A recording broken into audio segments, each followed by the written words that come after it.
میرے پیرنٹ جو ہے نا وہ کوئی زیادہ ایجوکیشن بیک گراؤنڈ نہیں رکھتے تھے. میٹرک کیا تو موقع آیا کہ کون سا سبجیکٹ کون سا کالج. میرے ایک دوست تھے تو ان کو جب میں نے بات کی وہ کلاس پہلے تو انہوں نے کہا میں نے تو بی کام کرنا ہے. میرے ذہن میں آیا کہ اگر وہ بی کام کر سکتا ہے تو میں تو مور دین 100% تو میں کیوں نہیں کر سکتا. ہیلی کالج میں جب میں انٹر ہوا تو کچھ عرصے بعد میں نے ورڈ سی اے سنا تو ایم کام الحمدللہ میں نے سیکنڈ پوزیشن یونیورسٹی میں لی. تو میں پھر سنڈرلینڈ پالی ٹیکنیک تھوسا صاحب یونیورسٹی ہے تو اس میں میرا ایڈمیشن ہوا تو میں چلا گیا. ڈریم تو بہت لوگ کرتے ہیں لیکن اس کو سکسیس میں اللہ تعالیٰ کنورٹ کرتے ہیں تو اللہ کی بڑی مہربانی ہوتی ہے. ہمارے یہاں چارٹرڈ اکاؤنٹنٹ صرف کوالیفائی کر کے چارٹرڈ اکاؤنٹنٹ نہیں بن جاتا. آپ کو بعد میں انسٹیٹیوٹ کو ایز اے ممبر جوائن کرنا ہوتا ہے. جب تک ممبر نہیں بنتے آپ چارٹرڈ اکاؤنٹنٹ نہیں کراتے. اصل میں منی لانڈرنگ یہ ہے کہ آپ ڈرٹی منی کو لانڈری میں ڈال کے کلین کر لیں. دیکھیں ایک بچہ جب آتا ہے F A F S C کے بعد تو وہ 2-2.5 سال آن ایوریج لگاتا ہے آپ کا, جس کو آپ پہلے سی اے انٹر ہم کہتے تھے اب ہم اس کو کیف کہتے ہیں. تو میں سمجھتا ہوں کہ بہت ٹائم ہے جو 2-2.5 سال وہ لگا چکا ہوتا ہے اور پھر اس پہ وہ فائنینشیل انویسٹمنٹ کر چکا ہوتا ہے. ٹریننگ کرنی ضروری ہے. جب اس کو وہ ٹریننگ اپرچونٹی نہیں ملتی اس کے پرسنالٹی بھی افیکٹ ہوتی ہے, اس کی منی جو انویسٹ کیا ہے ٹائم جو انویسٹ کیا ہے وہ بھی اسٹیک ہوتا ہے. اس مسئلے کو دیکھنے کی بڑی ضرورت ہے.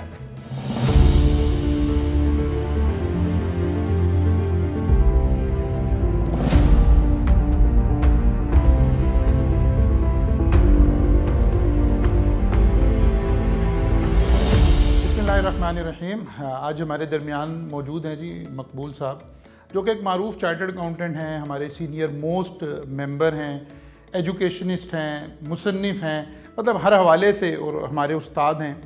لیکن ان کے ساتھ ساتھ آپ کو معلوم ہے یہ ایک بہت بڑی لیونگ سکسیس سٹوری بھی ہیں.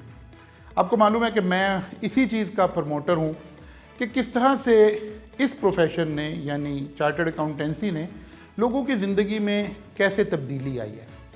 تو آپ مقبول صاحب کی زبانی سنیے کہ کیسے میٹرک میں ایک بچہ جو شاید سیکنڈ ڈویژن سے میٹرک کرتا ہے اور پھر وہ اپنے آپ کو اپلفٹ کرنا شروع کرتا ہے اور پھر چلتے چلتے وہ انگلینڈ سے جا کے چارٹرڈ اکاؤنٹنسی کر کے ملک میں واپس آتا ہے اور پھر ملک میں واپس آ کر پھر وہ آئی کیپ کی کونسل ممبر تک پہنچتا ہے.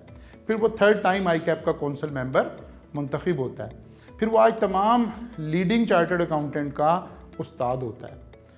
تو بیسیکلی ہم تو ہمیشہ ہی یہی کہتے ہیں کہ اس پروفیشن میں خدا نے ایسی جان رکھی ہے کہ یہ مردے میں جان ڈال دیتا ہے. یہ ایک عام انسان کو اپ لفٹ کرنے کے لیے بہترین اپرچونٹی ہے. تو آئیے مقبول صاحب سے فائدہ اٹھاتے ہیں جی, ان کی صحبت میں بیٹھتے ہیں. میرے تو استاد محترم بھی ہیں اور ہم انہی سے ان کی سکسیس سٹوری جو ہے وہ سنتے ہیں. تو سب سے پہلے تو سر میں آپ کو قاسم علی شاہ فاؤنڈیشن میں ویلکم کرتا ہوں سر. سونا سے جو اور تھوڑی سی گپ شپ ہمیں لگانی ہے, پروفیشن سے ریلیٹڈ تھوڑی سی گفتگو آپ کے ساتھ ہم چاہتے ہیں کہ کی جائے. بالکل صحیح ہے سر. سب سے پہلے تو ہمارے ناظرین کو, اسٹوڈنٹس کو آپ بتائیے کہ آپ کا جو پروفیشنل کیریئر ہے یہ کہاں سے اس کا آغاز ہوا, اور ماشاءاللہ آپ تیسری مرتبہ کونسل ممبر الیکٹ ہوئے ہیں, تو کہاں سے یہ زندگی کا آغاز ہوا تھا اور کیسے یہ سفر پھر یہاں تک پہنچا. یہ جو آپ نے بات کی ہے نا کہاں سے آغاز ہوا تھا, یہ کافی انٹرسٹنگ ہے. میرے پیرنٹ جو ہے نا وہ کوئی زیادہ ایجوکیشن بیک گراؤنڈ نہیں رکھتے تھے. تو جب میں نے میٹرک کیا تو موقع آیا کہ کون سا سبجیکٹ کون سا کالج, تو والد صاحب کے کچھ ملنے والے تھے تو ان کو کہا گیا. تو میرے مارکس سیکنڈ ڈویژن تھے اس میں میٹرک میں, تو وہ میرے لیے سبجیکٹ چوز کرتے ہوئے کترا رہے تھے, جیسے وہ اکنامکس اور اسٹیٹسٹکس وغیرہ چوز کرنا چاہ رہے تھے. کوئی آرٹس سے میں آیا تھا تو وہ آپس میں مشورہ کر کے ڈراپ کر رہے تھے کہ اس کو نہ مشکل ہوگا یہ. تو بہرحال میں نے انہیں کہا کہ آپ اس کی پرواہ نہ کریں, مجھے سبجیکٹ دے دیں جو بہتر ہیں. تو انہوں نے اسٹیٹسٹکس اور اکنامکس ڈلوا دیے. پھر میں نے ایف ایس سی کی, تو ایف ایس سی کے بعد دوران اسٹیٹسٹکس کا جو پریکٹیکل تھا وہ کوئی مزیدار نہیں ہوا. تو میں نے کہا کہ آئندہ میں کوئی ایسی اسٹڈی نہیں کرنی جس میں اسٹیٹسٹکس کی انوالومنٹ ہو. تو میرے ایک دوست تھے تو ان کو جب میں نے بات کی وہ کلاس پہلے تو انہوں نے کہا میں نے تو بی کام کرنا ہے. تو میں نے فرسٹ ٹائم ان سے ورڈ بی کام سنا اس وقت. تو جب رزلٹ آیا تو میرے ان سے کوئی 100 ٹوٹل مارکس زیادہ تھے. میرے ذہن میں آیا کہ اگر وہ بی کام کر سکتا ہے تو میں تو مور دین 100% تو میں کیوں نہیں کر سکتا. تو میں نے پھر اپنی خواہش کا اظہار کیا کہ میں نے BCom کرنا ہے. جب BCom میں ایڈمیشن کی ٹائم آیا تو ہیلی کالج ٹاپ پہ تھا جی. تو میری سیکنڈ ڈویژن بہتر فارم کی تھی میٹرک کی نسبت. تو وہ الحمدللہ ہیلی کالج میں میرا ایڈمیشن ہو گیا. تو ہیلی کالج میں جب میں انٹر ہوا تو کچھ عرصے بعد میں نے ورڈ CA سنا, چارٹرڈ اکاؤنٹنسی کا ورڈ میں نے وہاں سنا, پہلی دفعہ وہاں پتہ چلا. اور لکیلی جو صاحب مجھے FA میں گائیڈ کر رہے تھے وہ ہیلی کالج میں MCom کے اسٹوڈنٹ تھے. تو ان سے جب رابطہ ہوا تو ان سے پتہ چلا کہ وہ کچھ دنوں تک انگلینڈ چلے جائیں گے CA کرنے کے لیے. وہ صاحب جی. تو ان سے مجھے پتہ چلا کہ CA انگلینڈ میں بھی ہوتا ہے. تو میں نے BCom کیا, میں نے بھی MCom کیا, ان کے نقش قدم پہ MCom میں نے بھی کیا. تو وہ چلے گئے لیکن وہ انفارچونیٹلی وہاں پہ سیٹ نہیں ہو سکے, ہوم سکنس فیل کی, ود ان اے منتھ واپس آ گئے. لیکن میرے لیے وہ سورس آف گائیڈنس بن گئے کہ وہاں کیا ڈیفیکلٹیز ہیں کیا ہے. تو میں نے MCom کیا تو MCom الحمدللہ میں نے سیکنڈ پوزیشن یونیورسٹی میں لی. تو میں پھر ان سے گائیڈنس لیتے ہوئے اپلائی کیا سنڈرلینڈ پولی ٹیکنک سوسا صاحب یونیورسٹی ہے, تو اس میں میرا ایڈمیشن ہوا تو میں چلا گیا. تو یہ ہے بیک گراؤنڈ شروع سے جس میں میں CA کی طرف آیا.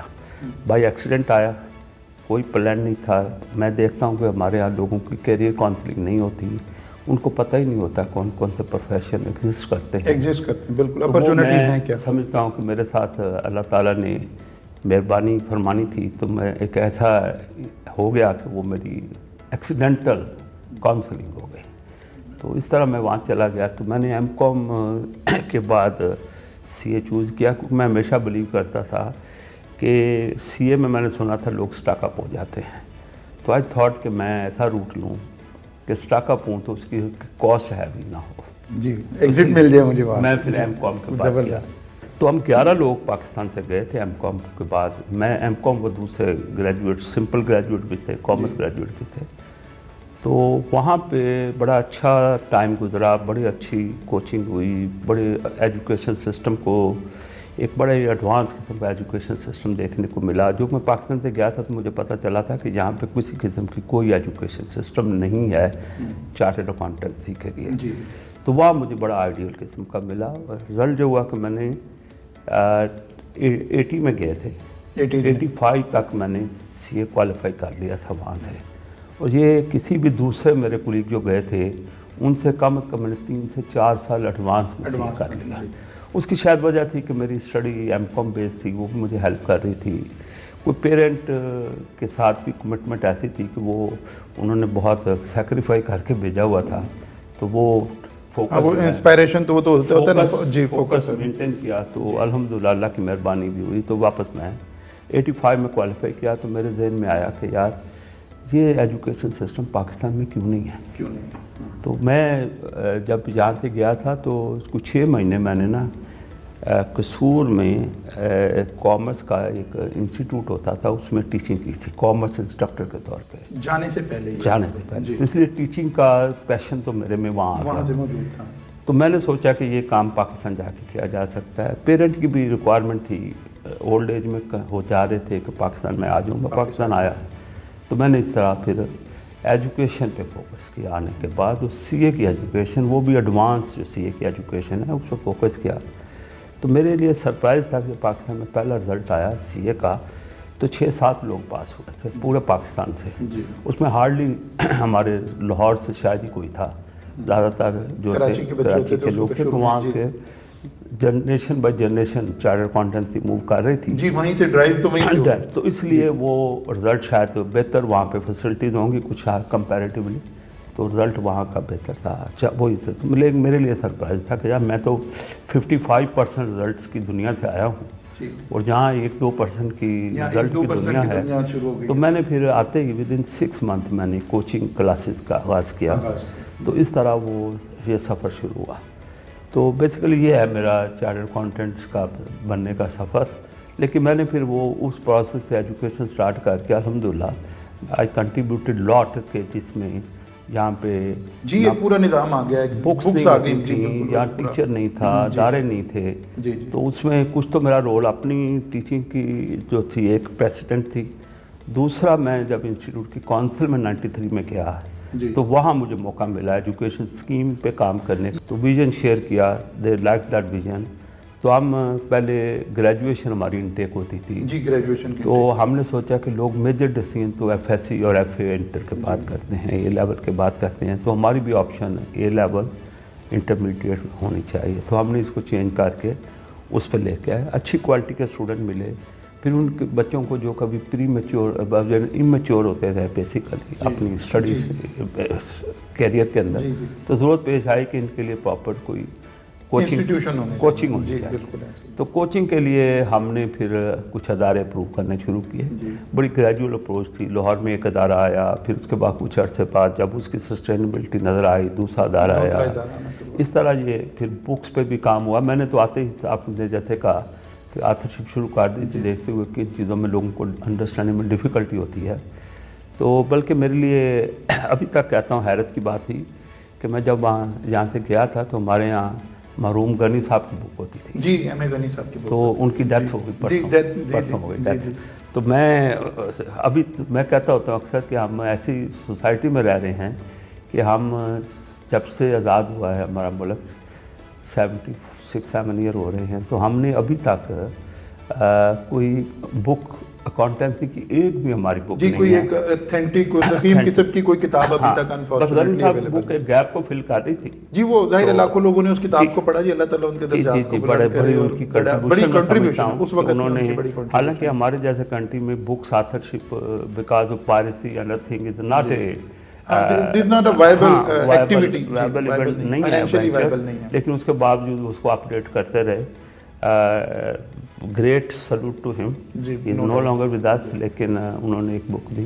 تو اس طرح یہ پھر ادارے آ گئے, کتابیں آ گئی. آج ماشاءاللہ ہر شہر میں نمبر آف انسٹیٹیوشن کام کر رہے ہیں اور بے شمار ٹیچرز ہیں. تو ان ٹیچر میں مجھے خوشی ہوتی ہے کہ موسٹلی جیسے آپ نے کہا میری جی, ہم آپ کے جی میں اکثر کہا کرتا ہوں کلاسز میں آپ کا ذکر ہمیشہ ہی ہوتا ہے, اور بڑے فخر سے کہتے ہیں کہ جتنے بھی لوگ یہاں پڑھا رہے ہیں نا وہ سب آپ کے استاد کی حیثیت سے آپ رکھتے ہیں, اور آپ ہی کے شاگرد ہیں. باقاعدہ فزیکل کلاسز میں بیٹھ کر وہ لوگ شاگرد ہیں سب. میں بس یہی سوچتا ہوں, ڈریم تو بہت لوگ کرتے ہیں لیکن اس کو سکسیس میں اللہ تعالیٰ کنورٹ کرتے ہیں, تو اللہ کی بڑی مہربانی ہوتی ہے. یہ میرا ڈریم تھا کہ اس قسم کا ایجوکیشن سسٹم پاکستان میں آئے. الحمدللہ وہ میری ڈریم سے ایکسیڈ کیا ہے اس نے, جو ڈیولپ ہوا ہے. الحمدللہ جو پودا کھڑا ہوا ہے, جو باغ لگا ہے, وہ بڑا خوبصورت ہے. میں اس وقت آگے 20 سال دیکھتا تھا, مجھے بڑی امپرومنٹ نظر آتی تھی, لیکن اس حد تک نہیں نظر آتی تھی جو آج میں دیکھ رہا ہوں. تو یہ اللہ کا بڑا مہربانی ہے کہ اس پہ کام بس وہ اللہ نے کام لینا ہوتا ہے نا جی. میں خود ایسے سر راہ مجھے سی اے کا پتہ چلا, جیسے آپ نے فرمایا نا, ایک جنازے میں گئے وہاں پتہ چلا. میرے اسٹوڈنٹس کو اسٹوری اکثر پتہ ہوتی, تو مجھے بالکل آج وہی بات یاد آ رہی ہے آپ کو دیکھ کر کے. ایسے ہی انڈائریکٹلی آپ کو بھی پتہ چلا. اور وہ پرسنالٹی جس نے خود ایم کام کے بعد سی اے شروع کیا, پھر جب اسے اللہ تعالیٰ نے موقع لیا تو وہ ایک پہلی ڈراسٹک چینج آپ کے اس ٹینیور میں ہی آئی تھی کہ جب ایف ایس سی کے بعد ہم نے انٹیک لینا شروع کی. بلکہ سی اے ہمارے ملک میں عام انسان کی فہم میں جب آیا نا, تو وہ اسی چینج کے بعد آیا تھا. وہ ہم تو اکثر مذاق سے بات کہتے ہیں کہ جب ضرورت رشتہ کے اشتہار میں بھی سی اے لکھا جانے لگے تو سمجھے اب پروفیشن مقبول ہو گیا ہے. تو وہ آپ کے اسی ٹینیور کے اندر, پہلے ٹینیور کے اندر. صحیح بات ہے. مجھے یاد آ رہا ہے, میں جب انگلینڈ سے واپس آیا کوالیفائی کر کے, تو میرے نیبرہڈ میرا تعلق جو ہے وہ پیرنٹ کا شاد باغ کے ایریے سے. اچھا جی, لاہور میں شاد باغ. تو مجھے اکثر لوگ جب میں واپس آیا تو ڈاکٹر صاحب کہتے تھے جب میں ملتا تھا نا. جی جی جی. تو میں نے انہیں کہا کہ میں ڈاکٹر نہیں ہوں. انہوں نے کہا آپ ڈاکٹر ایجوکیشن کے لیے باہر نہیں گئے تھے. میں نے کہا نہیں. تو کیا کرنے گئے تھے؟ تو میں نے کہا میں سی اے کرنے گیا تھا. تو مجھے بڑی ڈیفیکلٹی ہوتی تھی ان کو سمجھانے میں واٹ از سی اے, اور میں کیوں اتنی کوشش کر کے اتنی دور گیا, 5-6 سال پیرنٹس سے سیپریٹ رہا, اور وہاں پہ تو اگر یہ کیا ایجوکیشن ہے, بڑی مشکل ہوتی تھی. پھر ان کو بینکس کی طرف لے جایا جاتا تھا, بینک رول, پھر بینک رول سے اوپر اٹھانے کی کوشش ہوتی تھی. آڈٹ لفظ کسی نے سنا ہوتا تھا, کہیں ٹیکس کا, کہیں آڈٹ کا لفظ. ہاں جی. تو وہ پھر جب یہ ایف ایس سی پہ آیا تو ہمیں یہ خوشی ہوئی کہ ود ان 2 ईयर हमने टॉपर जो होते थे जी, वो ज्वाइन उनसे करने भी लगे, सुनना शुरू किया ज्वाइन करने शुरू। कि वो सीए करेंगे। ठीक है, आज तो ड्रामे आ गए हैं जी, आज तो CA पे। पूरा ड्रामा प्लेस बन रहे हैं ना जी, वो आगे- अल्हम्दुलिल्लाह प्रोफेसर। अक्सर बच्चियों को बात होती है तो वो कहते हैं कि मैंने सीए करना है, तो मैं कहते ड्रामा तो नहीं आपने वो देखा, ड्रामा तो नहीं इतना क्विक नहीं होता सीए। मैंने कहा जितना ड्रामे में हो गया था। बिल्कुल सही। तो माशाल्लाह इससे हाउस होल्ड नेम ना हो। आपसे एक सवाल हमें पूछना है कि चार्टर्ड अकाउंटेंट और particularly institute of chartered accountant of Pakistan का क्या रोल रहा हमारी इकोनॉमी के अंदर, और किस तरह से कंट्रीब्यूट किया इस इंस्टीट्यूट ने अभी तक, अगर आज के हम हालात देखें तो क्या रोल हम प्ले कर पा रहे हैं? अच्छा, आपका क्वेश्चन 2 हिस्सों में है। एक हमारे चार्टर्ड अकाउंटेंट ने क्या किया, एक हमारे इंस्टीट्यूट ने क्या किया। अच्छा, चूँकि मैं अभी न्यूली इलेक्टेड काउंसिल मेंबर हूँ, तो मैं जितने भी मेरे व्यूज़ होंगे वो मेरे पर्सनल व्यूज़ होंगे जी बिल्कुल ठीक। वो इंस्टीट्यूट को रिप्रेजेंट नहीं करेंगे। ठीक है, तो उसमें यह है कि जब हम चार्टर्ड अकाउंटेंट की तरफ आते हैं ना, तो चार्टर्ड अकाउंटेंट पाकिस्तान 8,900 के करीब चार्टर्ड अकाउंटेंट हैं।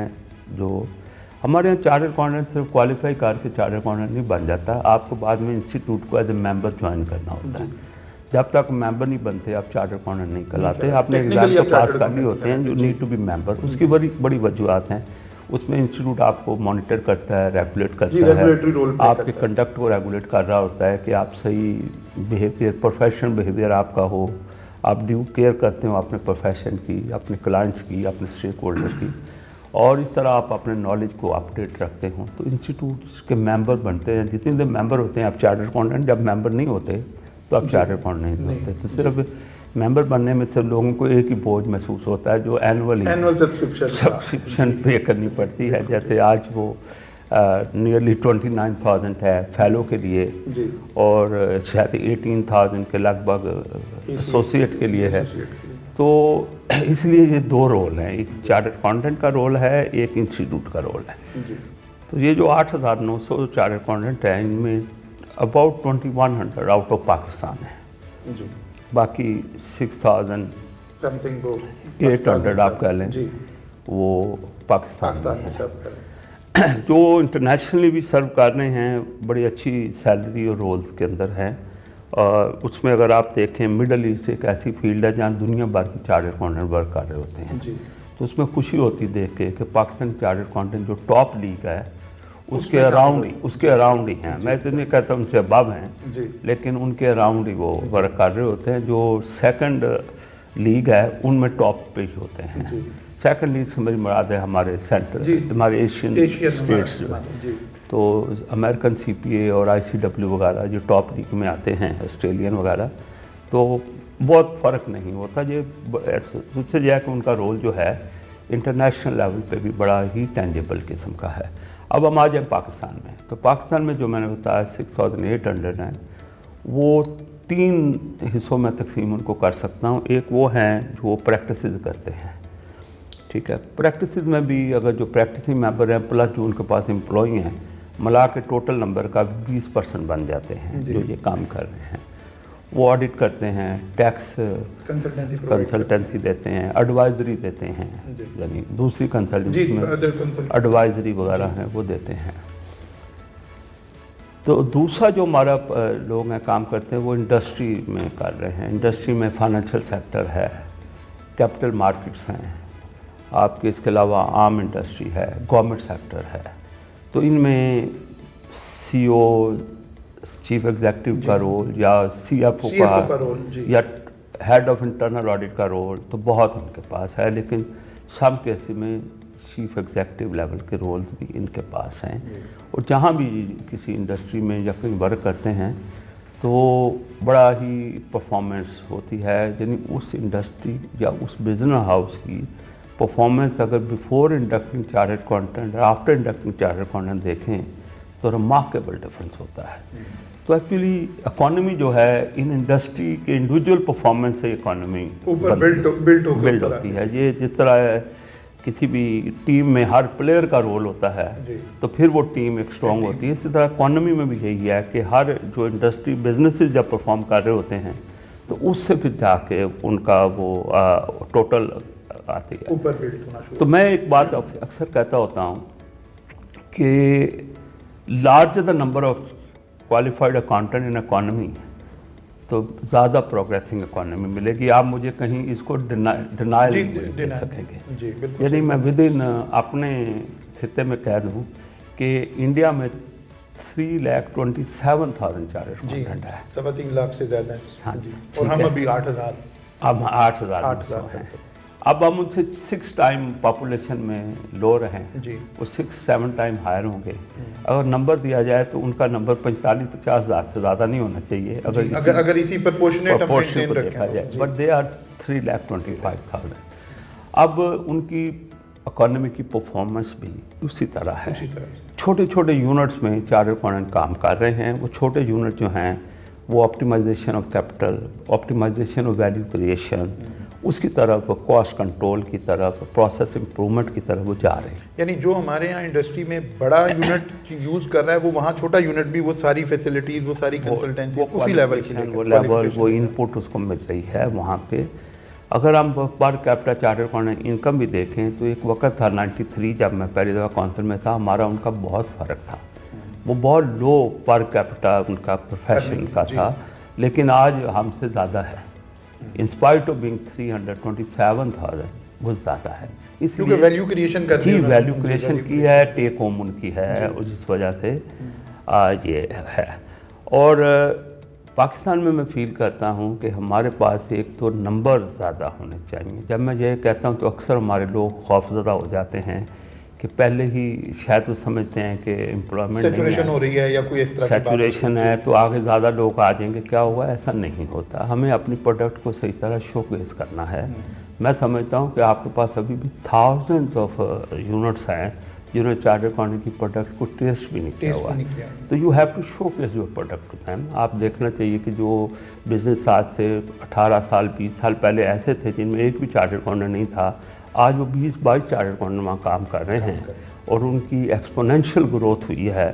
تو وہ آپ کے امبیسڈر ہیں بزنسز والے, ان کو آپ لائیں اور ان کو وہ دوسرے بزنسز جو ہیں ان کو وہ بتائیں اپنی سکسیس سٹوری میں role of professional, role of chartered accountant کیا رہا ہے. تو ہماری پروڈکٹ جو ہے یہ میرا خیال ہے جب ڈلیور کرے گی تو وہ آپ کی اکانومی میں بڑا پازیٹیو امپیکٹ آئے گا. یہ تو ایک بات میں نے کر دی. اب انسٹیٹیوٹ کا جو رول ہے, انسٹیٹیوٹ کی پالیسی وائس ہونی چاہیے. جو پالیسی بنتی ہیں اس کے اندر اس کی وائس ہونی چاہیے. وہ میں سمجھتا ہوں کافی ہے لیکن اتنی نہیں ہے جتنی ہونی چاہیے. میں دوسرے انسٹیٹیوٹس کو دیکھتا ہوں کہ پالیسی میکنگ میں ان کا کتنا رول ہوتا ہے. جیسے میں ایگزامپل دے سکتا ہوں, یو کے میں ابھی برگزٹ ہوا ہے اور اس کے اندر جو پروفیشنل انسٹیٹیوٹس تھے انہوں نے کس طرح پالیسیز کو انفلوئنس کیا ہے in the best interest of businesses and economy. Right, government کو انہوں نے سپورٹ بھی کیا ہے, گورنمنٹ کو چیلنج بھی کیا. اس وجہ سے وہاں they have come up with a very good and effective policies related to budget. اس طرح ہمارے یہاں انفلیشن ہے, ان امپلائمنٹ ہے, بزنس انویسٹمنٹس نہیں آ رہی, لوکل بزنسز جو گروتھ کم ہے, جی ڈی پی گروتھ کم ہے. تو اس میں سمجھتا ہوں کہ انسٹیٹیوٹ کا بہت میجر رول پالیسی وائس کے طور پہ ہونا چاہیے. جو میں سمجھتا ہوں کہ ایفرٹ زیادہ کرنی چاہیے ہمیں اور گورنمنٹ کو بھی کنونس کرنا چاہیے. جیسے بہت بڑا رول پروفیشن کا اکاؤنٹیبلٹی کی اسٹرینتھنگ میں بھی ہوتا ہے.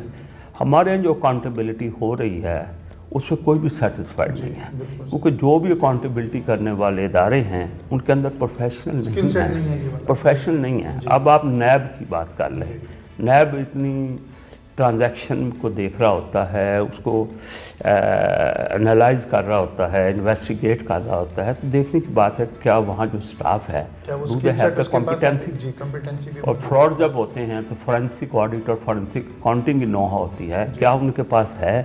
تو آنسر از نو. اس طرح گورنمنٹ کی جتنی جابز ہیں جس میں آڈیٹر جنرل آفس بھی کہتا ہوں, اس کے اندر کتنے ہمارے پروفیشنل ورک کر رہے ہیں, وہ ان پٹ اتنی نہیں ہے جتنی ہونی چاہیے. اس طرح گورنمنٹ کی جو بزنسز ہیں जैसे गवर्नमेंट की कंपनी बहुत सी कंपनी, जैसे एक वक्त में सुना कि एक वक्त में गवर्नमेंट ने 56 कंपनी जो हैं वो लॉन्च की थी। अब उनमें कितना रोल प्रोफेशनल का है उसकी मैनेजमेंट के अंदर, उसकी फाइनेंस हैंडलिंग के अंदर, वो कम है। तो इंस्टीट्यूट ने क्या कर रहा है, उसमें कुछ जो रोल इंस्टीट्यूट कर रहा है, एक तो अकाउंटिंग स्टैंडर्ड बोर्ड बनाया है जिसमें एक्यूरेट फाइनेंशियल रिपोर्टिंग बड़ी अहम होती है किसी भी कंट्री में इन्वेस्टमेंट को ग्रोथ के लिए, और इन्वेस्टर जो होते हैं उसको राइट रिटर्न मिलने के लिए डिविडेंड की शेप में एक्यूरेट अकाउंटिंग और इंटरनेशनल जो स्टैंडर्ड को फॉलो करके होती है उसमें इंटरनेशनल इन्वेस्टर का भी इंटरेस्ट भी आता है।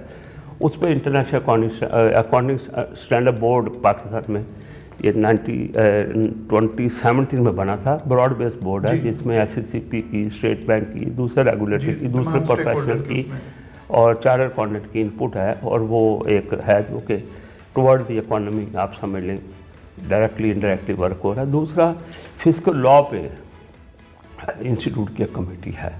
इस तरह इकोनॉमिक एडवाइजरी गवर्नमेंट रिलेशंस के ऊपर, रिलेशनशिप के ऊपर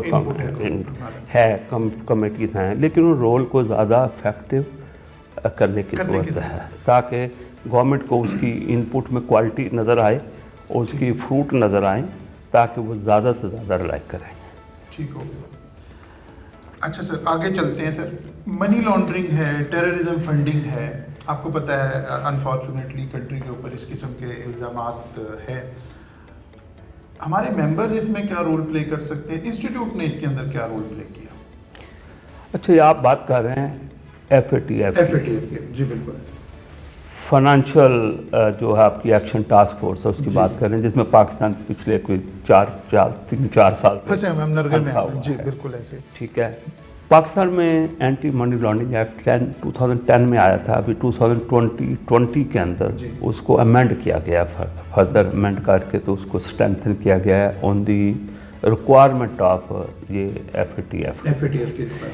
अच्छा, अब मनी लॉन्ड्रिंग क्या है? ये दो एरिया को फोकस करता है, एक एंटी मनी लॉन्ड्रिंग जी और दूसरा ये टेरर फाइनेंसिंग जी। ठीक है। अब देखें कि दोनों चीज़ें जो है ना बड़ी अहम हैं हमारे जैसे कंट्री के लिए। जैसे टेरर फाइनेंसिंग का लेबल हमें लगा के हमेशा वर्ल्ड में जी तना किया गया और उन्हें वो आइसोलेशन में डाला जाता है। डाला गया। तो अगर टेरर फाइनेंसिंग पे है तो ज़रूरत है कि हमें उसको बिल्कुल देखना चाहिए। और दूसरी तरफ एंटी मनी लॉन्ड्रिंग जो है, हमारे लोगों को ये अंदाज़ा नहीं है कि मनी लॉन्ड्रिंग किसको कहते हैं। हम जो समझते हैं मनी लॉन्ड्रिंग में एक कंट्री से पैसा दूसरे कंट्री चला जाए तो मनी लॉन्ड्रिंग हो गई। असल में मनी लॉन्ड्रिंग ये है कि आप डर्टी मनी को लॉन्ड्री में डाल के क्लीन कर लें, ये मनी लॉन्ड्रिंग है।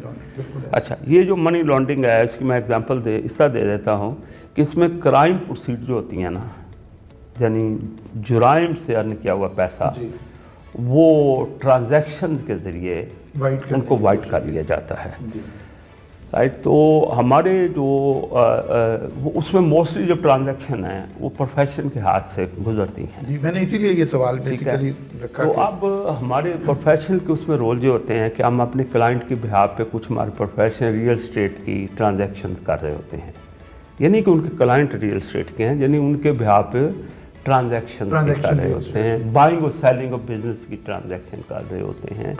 उसके अलावा वो उनके बिहाफ पे उनके बैंक अकाउंट मैनेज कर रहे होते हैं, उनके बिहाफ पे कुछ पेमेंट की ऑथराइजेशन दी होती है। जैसे पे रोल प्रोसेसिंग है कि आप पे रोल प्रोसेस करते हैं तो आपने चेक इशू करने होते हैं, तो आप क्लाइंट्स के अकाउंट से चेक बन के जा रहे होते हैं।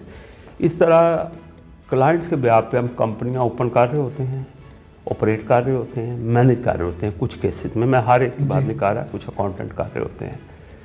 कुछ अकाउंटेंट हमारे बिजनेसेस में वर्क कर रहे होते हैं जहाँ पे ये ट्रांजैक्शंस हो रही होती हैं, जिनको मैं कह रहा हूँ इंडस्ट्री में जो काम कर रहे होते हैं, जो ट्रांजैक्शन हो रही होती हैं।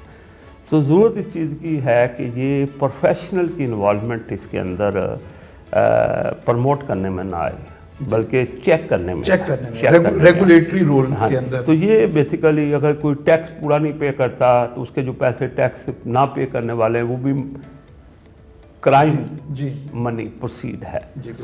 किसी ने थेफ्ट की है, रॉबरी की है, ये ड्रग्स के बिज़नेस में है, करप्शन की है, ये सारी चीज़ें मनी लॉन्ड्रिंग में आती हैं कि बाद में इस पैसे को आप ट्रांजैक्शन के ज़रिए वाइट करने की पार करते हैं और वो वाइट फिर हो जाता है, तो उसको मनी लॉन्ड्रिंग कहते हैं। अब हमारे यहाँ ज़रूरत इस चीज़ की है, जो ज़्यादातर ये फोकस आता है, जो मैंने बताया था हमारे मेंबर इन प्रैक्टिस हैं, उन पे ज़्यादा फोकस आता है क्योंकि उनके क्लाइंट्स होते हैं। तो उन्हें क्या करना पड़ता है, अपने पॉलिसी प्रोसीजर जो हैं इस तरह के डिज़ाइन करने हैं कि वो किन क्लाइंट को सर्विस दे रहे हैं, और नो योर क्लाइंट जो है KYC बहुत है, तो उसमें हो फिर आपको ऐसे प्रोसीजर हों कि आप उसमें उसको आइडेंटिफाई कर सकें ऐसे क्लाइंट्स को, ट्रांजैक्शन को जो इसके अंदर फॉल करते हैं। फिर इसके अलावा आपको जब क्लाइंट लेना है तो उसकी क्लाइंट ड्यू डिलीजेंस कहते हैं, वो करनी है। कुछ क्लाइंट ज़्यादा रिस्की होते हैं या उनका ताल्लुक ऐसे जुरिडिक्शन से होता है या ऐसे सेक्टर से होता है जो हाई रिस्क होते हैं, तो उनकी आपने एक्सपेंडेड ड्यू डिलीजेंस करनी होती है, इन्हेंस्ड ड्यू डिलीजेंस कहते हैं उसको, वो आपने करनी होती है। फिर आपने स्टाफ की आपने ट्रेनिंग करनी होती है कि वो इन चीज़ों को वॉच कर सकें। फिर जो ट्रांजैक्शन सस्पिशियस ट्रांजैक्शन हैं उनको आपने रिपोर्ट करना होता है, जो अथॉरिटी है उसको रिपोर्ट करना होता है। तो ये सारी चीज़ें on the shoulder of professional accountant आती हैं। तो अब इसमें इंस्टीट्यूट का क्या रोल है, गवर्नमेंट को असिस्ट करे कि ऐसी पॉलिसी बनाएं जो जस्ट और फेयर हों, हार्श भी ना हों, जो बिज़नेस की प्रोग्रेस को हिंडर करें, ब्लॉक करें, ऐसी भी ना हों, और आपका ऑब्जेक्टिव भी अचीव हो जाए। इसके अलावा जो आपकी फॉर्म्स हैं, प्रैक्टिसिंग फॉर्म हैं, क्योंकि उनके ज़रिए इसने इम्प्लीमेंट होना है, तो आप उनकी भी लिए ट्रेनिंग करें, उनके लिए राइट टूल्स मुहैया करें। तो ये है। फिर एक है कि हमारे यहाँ एक नौकलार है, ठीक है, non compliance with law and regulation, तो उसको हर अकाउंटेंट ने, इवन वो किसी इंडस्ट्री में काम कर रहा है तो फील करे तो उसे रिपोर्ट करना होता है अथॉरिटीज़ को। ये बहुत रिस्की है, वो अपनी जॉब लूज़ कर सकता है। तो इस पे इंस्टीट्यूट को प्रोटेक्शन मैकेनिज्म गवर्नमेंट के साथ मिलकर लाना होगा, तो फिर ये मेरा ख्याल है इफेक्टिव हो। ठीक हो गया। अच्छा सर, हमारे प्रोग्राम का क्योंकि टाइम अब ज़रा वाइंड अप हो रहा है, एक सवाल मैं चाहूँगा कि चलते चलते आपकी प्रेजेंस से फ़ायदा उठाया जा सके। हमने लार्ज नंबर ऑफ़ स्टूडेंट को अट्रैक्ट कर लिया अल्हम्दुलिल्लाह, वो 92-93 के बाद से, जब से हमने FSC का इंटेक लिया, वो सारे मामला बड़े स्मूथली चल रहे हैं।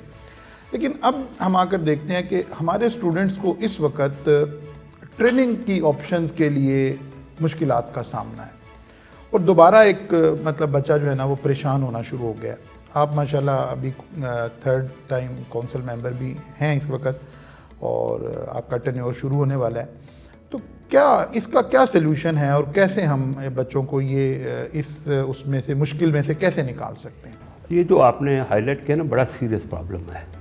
देखिए, एक बच्चा जब आता है FSC के बाद, तो वो 2-2.5 साल ऑन एवरेज लगाता है आपका, जिसको आप पहले CA इंटर हम कहते थे, अब हम उसको कैफ कहते हैं, जिसके ऑलमोस्ट 13 पेपर्स हैं उसको करने में।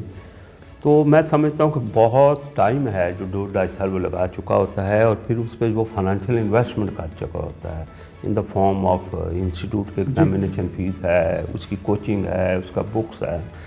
तो अब उसको जब वो करके ट्रेनिंग करनी ज़रूरी है, जैसे आपको पता है कि हमारे यहाँ 3.5 साल, 3 साल, 4 साल मुख्तलिफ लोगों के लिए ट्रेनिंग, मुख्तलिफ लोगों की मुख्तलिफ ट्रेनिंग का ड्यूरेशन है, तो वो करनी ज़रूरी है। और जब उसको वो ट्रेनिंग अपॉर्चुनिटी नहीं मिलती, तो वो उसमें बहुत सीरियस ये आ जाता है कि उसकी पर्सनैलिटी भी इफ़ेक्ट होती है, उसकी मनी जो इन्वेस्ट किया है, टाइम जो इन्वेस्ट किया है, वो भी एट स्टेक होता है। तो इस मसले को देखने की बड़ी ज़रूरत है। अब इस मसले को देखेंगे तो इसकी रूट कॉज में आपको जाना पड़ेगा। इसकी रूट कॉज ये है कि हमारे यहाँ 3-4 बड़ी फर्म्स हैं, बाकी उसके बाद सेकंड ईयर की 8-10 और फर्म हैं। फिर हमारे पास QCR रेटेड फर्म्स हैं एडिशनल टू दिस, तो टोटल 100 बनती हैं सब मिला के, QCR रेटेड भी मिला लें तो, और बाकी 400 करीब हैं जो क्वालिटी कंट्रोल नहीं है। अब स्टूडेंट जब जाना चाहता है तो उसकी फोकस ये होता है कि वो इन बड़ी फॉर्म में जाए, जी, बिग 4 में वो जाना चाह रहा होता है जी, उसका ये एफर्ट होती है कि माँ मुझे अच्छी ट्रेनिंग मिलेगी। फिर आप देखें कि हमारे यहाँ जॉब जो एड्स आ रही हैं वो भी बड़ी बायस्ड है जी, उसके अंदर तो मेंशन होना शुरू उसमें मेंशन होना शुरू हो गया है जी। कि हमें चार्टर्ड अकाउंटेंट चाहिए जो 5 साल इस ग्रुप की जी एफिलिएशन फर्म के से साथ 2-4 फर्म से उसकी ट्रेनिंग हो, तो बच्चे को मैसेज आ रहा है। फिर हमारे अदारों में भी जो टीचिंग हो रही है ना, उसमें भी सही एनालिसिस नहीं किया जाता कि भाई ये जो फॉर्म्स हैं, बड़ी फॉर्म में जाने को आपको क्या फ़ायदे हैं, क्या उसके ड्रॉबैक्स हैं, छोटी फॉर्म में जाने के आपको क्या एडवांटेज है, क्या ड्रॉबैक है, ये एनालिसिस नहीं किया जाता। बच्चे के पास ये बच्चा वहाँ पे बायस्ड ही रहता है कि सीए करना है तो बड़ी फॉर्म से करना है। अब बड़ी फॉर्म में बिजनेस हाउसेज हैं, उनके अपने बिजनेस मॉडल हैं, वो उतने बच्चों को रिक्रूट करेंगे जिनकी उनको ज़रूरत है, क्योंकि आपको पता स्टाइपेंड पे होता है, उनकी फाइनेंशियल या उनको स्पेस भी क्रिएट करनी है, उसकी ट्रेनिंग का इंफ्रास्ट्रक्चर भी देना है, तो वो पूरे रिक्रूट नहीं करती, बच्चे साल 1.5 साल भी बैठे रहते हैं। दूसरी बात ये है कि जो हमारी फॉर्म्स है ना QCR रेटी दूसरी भी, उनमें भी अक्सर हैं जो स्टूडेंट को रिक्रूट नहीं करती, स्टूडेंट जाते भी नहीं उनके पास। जब मैं वहाँ UK में था तो बड़ा हमारी कॉलेज के अंदर या इंस्टीट्यूशन के अंदर, मैं पॉलीटेक्निक का सडरलैंड, बाकायदा डिबेट कराई जाती थी कि बड़ी फॉर्म में जाने का क्या फ़ायदा है, छोटी फॉर्म। तो हम मेंटली तैयार होकर वहाँ से निकलते थे कि मैंने मीडियम साइज फॉर्म में जाना है, मैंने बड़ी फॉर्म में जाना है, मैंने छोटी फॉर्म में जाना है। एक तो रोल जो मेरा हाल है इंस्टीट्यूशन को, टीचर को भी लेना पड़ेगा, अच्छी सजेशन है आपकी। दूसरा स्टूडेंट को भी आपको किस तरीके से पुश करना पड़ेगा कि एक लॉन्ग वेट ना करें, वो एक टाइम के बाद जो है वो फॉर्म ज्वाइन कर लें। तीसरा शायद आपको कोई ऐसा रास्ता देना पड़ेगा कि वो अगर वेट कर रहे हैं अपने आर्टिकल शुरू होने का, तो उसके दौरान उनको फर्दर प्रोग्रेस ऑफ एग्जामिनेशन की तरफ शायद हम ले जाएं, दूसरे इंस्टीट्यूट्स ने किया हुआ है तो शायद उससे भी हो। फिर हमें अपनी जो फॉर्म्स है ना, जो क्वालिटी कंट्रोल रेटेड नहीं है 400 जगह के लिए, उन पे हमें एक प्रोसेस कीजिए जिसमें कहता हूँ 4 फेज प्रोसेस है। उसमें एजुकेशन है, मैनेटिंग है, मॉनिटरिंग है, रेगुलेशन है। आराम से ग्रेजुअली उनको QCR में कैपेसिटी कन्वर्ट के अंदर लेके जाएं, कैपेसिटी बिल्डिंग करें, क्वालिटी बिल्ड हो जाए उनकी। हर फॉर्म जो पाकिस्तान में ऑपरेट करे वो क्वालिटी, और स्टूडेंट को ये ना सोचना पड़े कि मैं किस फॉर्म में जाऊंगा तो मेरी ट्रेनिंग मुकम्मल नहीं हो पाएगी। तो इस तरीके से मैं समझता हूँ कि हम इसको एड्रेस कर सकते हैं। कौंसल में जाने के बाद ये हमारा वन ऑफ द टॉप जो एजेंडा है जो जिसको एड्रेस करना है, उसमें ये चीज़ है। इंशाल्लाह with the help of other team member colleagues इस पे हम फोकस करेंगे। ये बहुत सीरियस इशू है। बहुत शुक्रिया सर, हमने आपका बहुत सारा टाइम लिया। जी तो चाहता है आपसे भी बड़ी और गुफ्तगू की जाए। कुछ स्पेसिफाइड एरिया इंशाल्लाह किसी टाइम आपसे दोबारा टाइम लेंगे और एरिया टू एरिया भी एक डिस्कशन शुरू करेंगे इंशाल्लाह ताला।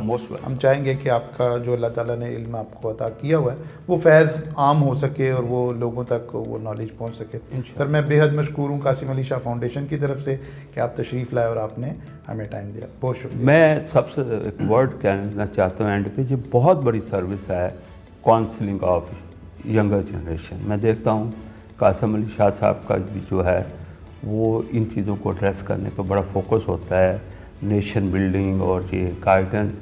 मैं समझता हूँ ये बड़ी नोबल कॉज है जिसको लिए आपने मुझे यहाँ आज बुलाया है या इनवाइट किया है। तो मैं हर वक्त हाजिर हूँ, क्योंकि हमें करियर काउंसलिंग पे जनरेशन को, न्यू जनरेशन को गाइड करने के लिए काफ़ी काम करना है। जी जनाब, आपने मकबूल साहब की गुफ्तगू सुनी और ज़ाहिर है मकबूल साहब जैसे कि मैंने पहले भी अर्ज़ किया कि एक मारूफ चार्टर्ड अकाउंटेंट हैं, बल्कि इस वक्त जो लिविंग चार्टर्ड अकाउंटेंट हैं उनमें से जो सीनियर मोस्ट लोगों में से जिनका बेहतरीन एक्सपीरियंस है। और सबसे ज़्यादा बड़ी बात यह है कि ये उन लोगों में इनका शुमार होता है जो अपने नॉलेज को ट्रांसफ़र करना चाहते हैं, जो चाहते हैं कि नई जनरेशन भी इस प्रोफेशन में आए।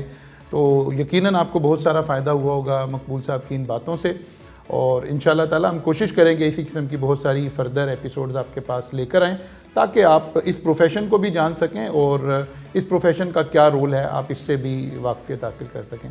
बहुत शुक्रिया जी, थैंक यू वेरी मच।